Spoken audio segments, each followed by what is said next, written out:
Part 1. The unexpected moment. It was an ordinary evening. The kind where the world outside feels distant, where the mundane acts of daily life seem to fade into the background. My heart was racing, my mind elsewhere, and all I could think of was how this moment felt so electric. I'd been living in a state of constant flux, caught between the comfort of a routine and the deep yearning for something more, something that could reignite the fire within me. This was supposed to be the evening where I gave into that desire. I was playing with something I had never allowed myself to fully embrace before, the idea of forbidden pleasure. But then, the door creaked open.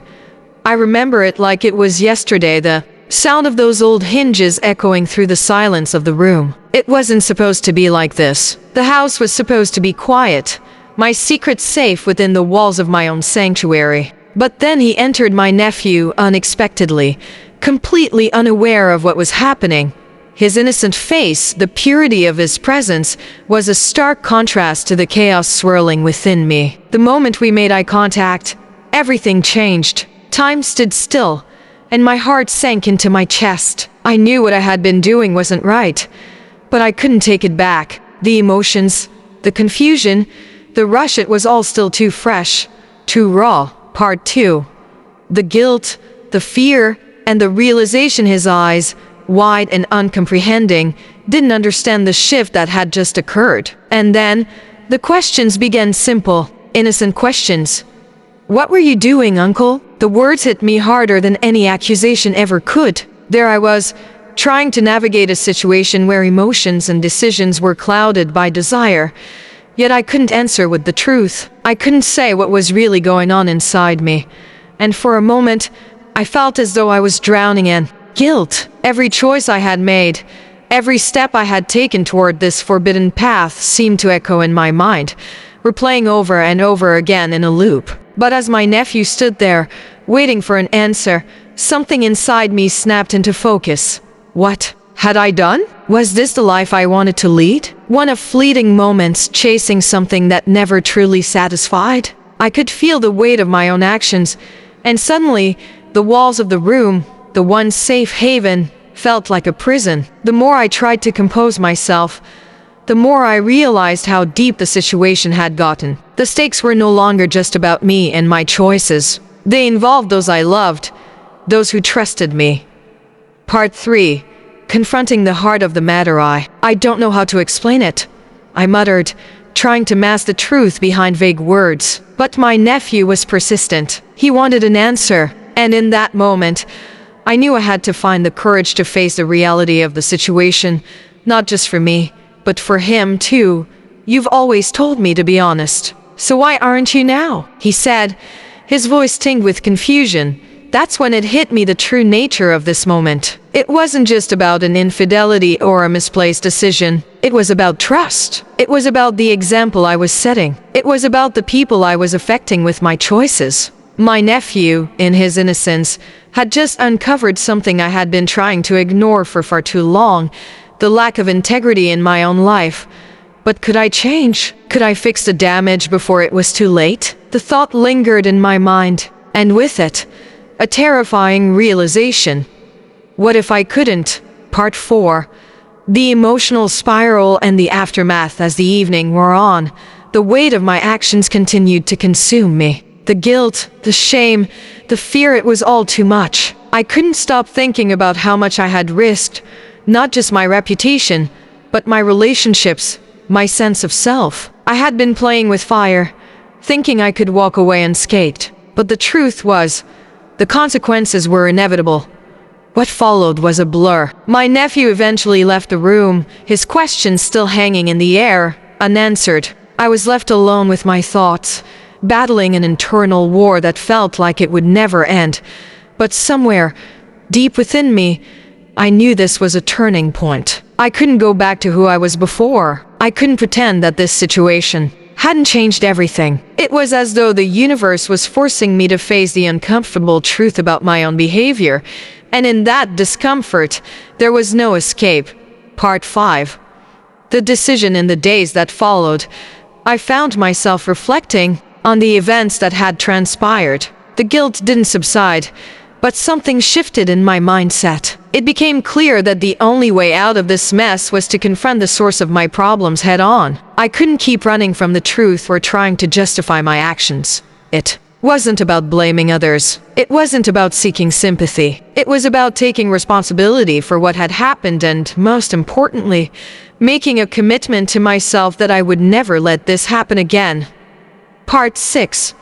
Final thoughts. It's easy to get lost in the moment, to chase after desires that feel good in the short term. But the true cost of those fleeting pleasures is far greater than we realize. In the end, the most important thing we can do is stay true to ourselves, to the people we love, and to the values we hold dear. The road ahead isn't always easy, and sometimes the hardest part is facing the consequences of our actions. But if we can learn from our mistakes and make amends where possible, we can move forward with integrity and peace of mind. Part 7. The weight of the past and the path to redemption. Days turned into weeks, but the incident never fully left me. It lingered in my thoughts like an unhealed wound. I tried to move on, pretending like everything was normal. But it was as if I was constantly walking around with a shadow over me. There were times when I found myself in moments of quiet reflection, thinking about all the choices I had made that led me to this point. The truth was, I had been living in a constant state of denial, denying the consequences of my actions, ignoring the warning signs that had been so clear, but I refused to see. But it wasn't just about the immediate aftermath of the situation with my nephew. It was about something deeper, something that had been building up inside of me for years, an insatiable hunger for more, a longing for validation and escape from the mundane. It wasn't until I looked at my nephew, who had so innocently caught me in this moment, that I realized how far I had drifted from the person I wanted to be. I had to face the cold, hard truth. This was a wake-up call. Part 8. Reaching out for help. I knew I couldn't fix this alone. It had taken me too long to get here, and I wasn't going to waste any more time pretending I could handle it on my own. It was time to seek help, someone to talk to help me understand why I made these choices and how I could move forward. I reached out to an old friend, someone who had always been there when I needed guidance. He had a way of cutting through the noise and helping me see things clearly. We met over coffee, and as I began to share the details of what had happened, the weight of the story seemed to pour out of me. I don't know who I am anymore, I admitted, my voice trembling. I feel like I've lost control. I've let my emotions dictate my actions, and now I don't know how to fix it. He listened quietly, nodding in understanding. After a long pause, he finally spoke. The first step is to accept that you can't change the past, but you can control what comes next. You've recognized your mistakes, and that's a powerful thing. But now, you have to start taking responsibility for your actions, not just for yourself, but for the people you've hurt along the way. His words were like a lifeline, something I desperately needed to hear. It was a reminder that there was still hope, that I wasn't beyond redemption, but only if I was willing to face the reality of what I had done and take the necessary steps to rebuild my life. Part 9. Confronting my family. The hardest part of all this was confronting my family, especially my nephew. He had unknowingly witnessed a moment that would forever change the dynamics of our relationship. It wasn't just about the infidelity, it was about trust, about the unspoken bond that had been broken between us.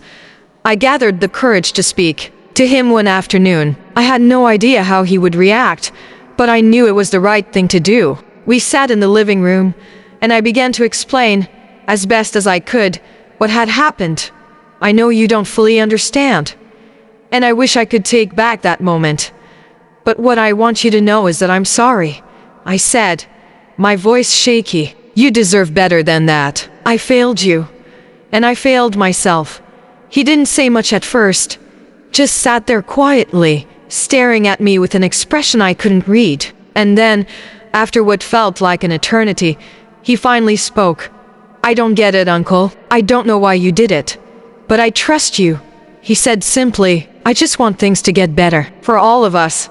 His words hit me harder than anything I had expected. In that moment, I realized how deeply I had hurt him, how much damage I had caused not just to myself but to the people I loved. And yet, here he was, offering me a second chance.